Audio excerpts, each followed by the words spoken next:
Now I'm going to be tying this fly here. Now this is a spent fly, a spinner, as a lot of people would recognise as the adult fly. Went back to the river, or back to lay its eggs, and it's lying spent on the river, on the surface. Now the fish really go for these at times, and you really got to have a few in your box. Now at the beginning of the video you may have seen a photograph that I took of a fly down the river. Now that's the one I'm going to try and represent with the materials I have here. And the size of the fly was about equivalent to a size 14.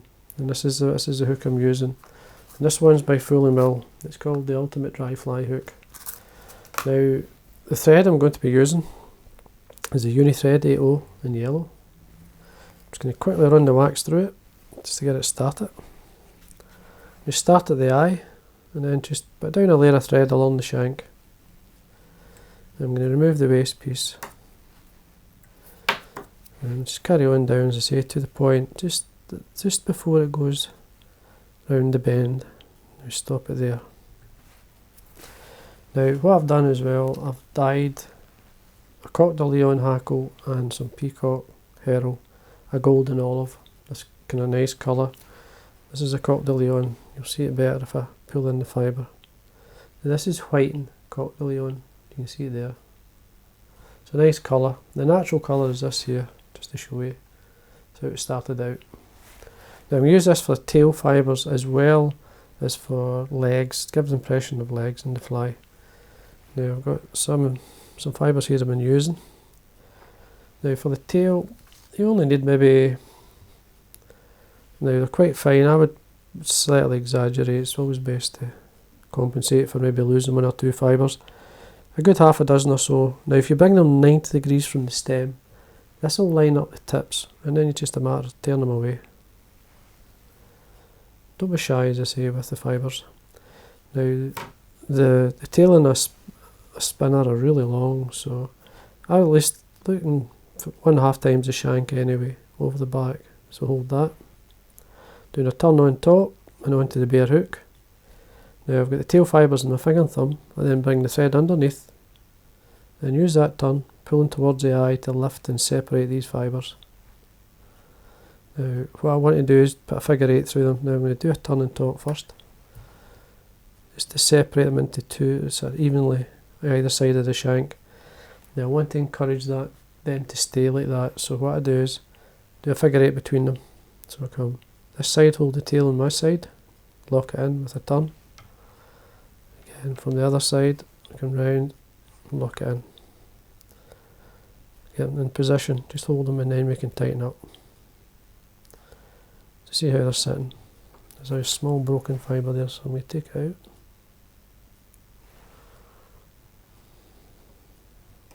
out. Now as you can see, if I put this to the side you'll see it better. There's the fibres spread. Now that there cover or spread the weight of the fly, and the fly will sit nicely on the water. So we trim this the length of the body, which is just around about 2/3 the shank. Now as I say, I'm going to, basically what I've done is using a rubber.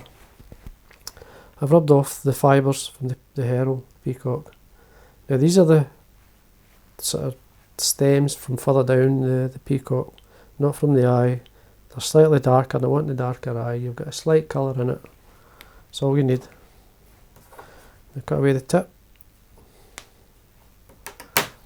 Back a half turn here, tie it on so it starts at the tail.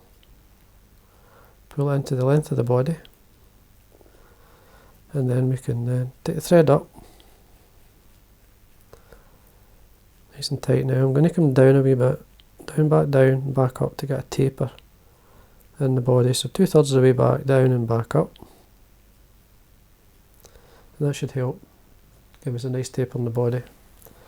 Now to protect the peacock, the quill itself, I'm going to wind over some super glue. Now this is the Quill version, which has the brush. And then I'm going to wind, basically touch and turns, all the way up. You'll see the colour in the quill. Just take your time. At this point, cross your thread, nice and tight.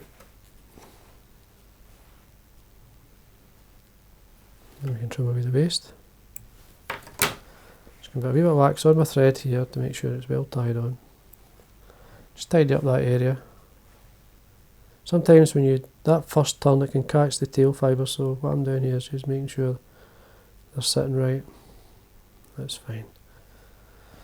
Now, to basically get the wing to go flat, I'm going to use a foam. Now it's a closed cell foam. This one's from Veniards, and it's just a tan. You can use brown or whatever colour you have. If you haven't got any of those colours, even white, you can always darken them down with a pen. Now it's about 2mm thick, and I've just cut a sort of 2mm width. Basically giving it a wee stretch, because it stretches reasonably well. And then I'm going to tie this on top. And this is going to be like the thorax covering away. And what it's going to do as well is flatten the wing. Just make sure you get it to start. Just at the body there. Let's see where we're at. That's fine. See, what I might do is represent the wing with the white Aero wing or Aero dry wing. Now, when you take it off the card, there's 4 sort of strands. Now, I only need a single strand. So we tie it basically on top and towards the back. So we tie it on top, got the length. Now you're looking round about the shank length on the top, it's tied on. Important that you get the right length here. Just come in nice and tight. And we can trim away the waist. And what I'm going to do here is wax my thread, make sure there's plenty of grip. And this is tied on. To represent the legs, we take some of the coq de lion. So we've got feather here. Take away the fluff at the bottom. Bring out a few fibres, don't be shy. Make sure the ends are lined up.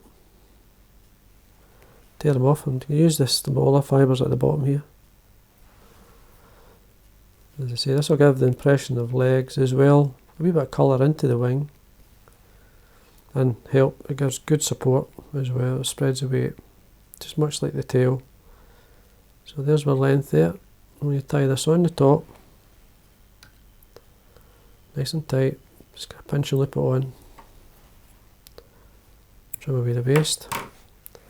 And again, just put a wee bit of wax on my thread, tidy up the thorax. Work my way back up, because what I'm going to do is tidy this area of the thorax up using a wee bit of dubbing. I'm just checking everything at this point, making sure everything's sitting the way I want, because what we're going to do is bring this through and separate the fibres, so make sure they're sitting in the area ready for tying.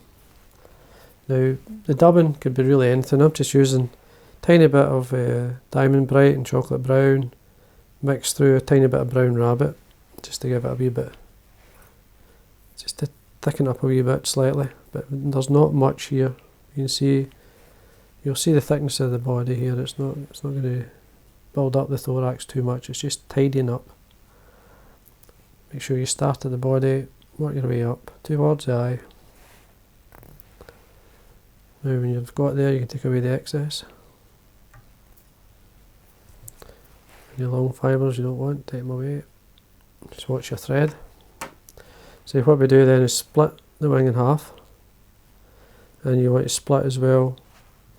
If you bring that over, this will split the coq de lion fibres as well as the Aero wing. I don't like too much on.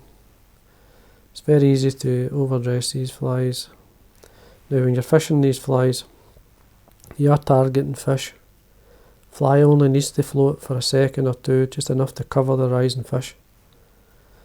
Basically bring it through, give it a stretch. Make sure the fibres are drawn back. When you're happy with the even split of fibre either side to form the wing and legs, we can then tighten up. 2 or 3 turns in there, and then trim away the waist. Now what I'm going to do here is colour the thread with a brown marker pen, and then tidy the head and colour it at the same time.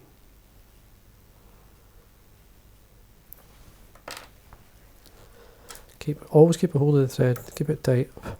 We can come in and wet finish.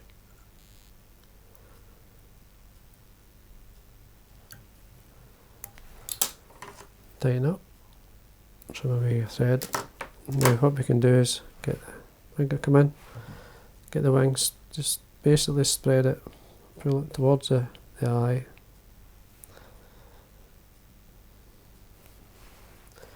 You can see the coq de lion fibres mixed in with the Aero wing.